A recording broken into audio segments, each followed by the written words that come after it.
Congressman Jim Costa also weighing in on social media. The congressman joining us live now this afternoon with his reaction to President Zelensky's message. And Congressman, good afternoon. Thank you so much for joining us. First of all, would you support a no-fly zone over Ukraine? And also, why aren't we helping send any fighter jets?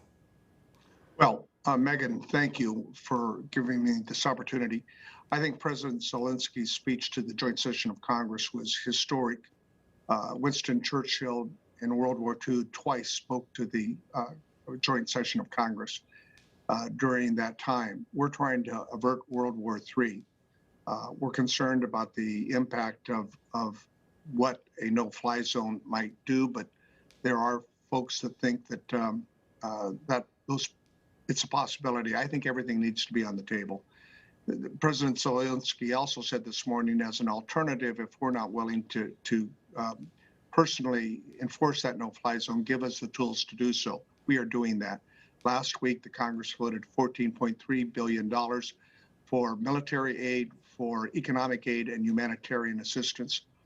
Today, President Biden announced another $800 million on top of that for drones to provide that no-fly zone cover by the Ukrainians, as well as to shoot down cruise missiles and other aircraft that are attacking innocent Ukrainian civilians. But more needs to be done. The president next week will go to NATO to meet with his colleagues and with the European Union to see what additional efforts. But make no mistake about it, this is historic in terms of our ability to defend Western democracies, and we are the beacon of light as the oldest democracy in the world. And Congressman, do you think we could ever see American boots, American military on the ground in Ukraine?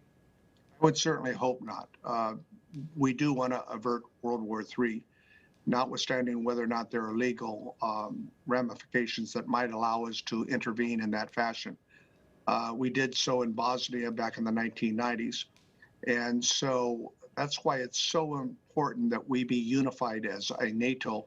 And the president's been very clear, one step on any country that occupies as a NATO member would be an attack on all NATO countries. And he's been clear on that every time he has spoken. But our unity is our strength. And frankly, Russia is learning that the hard way.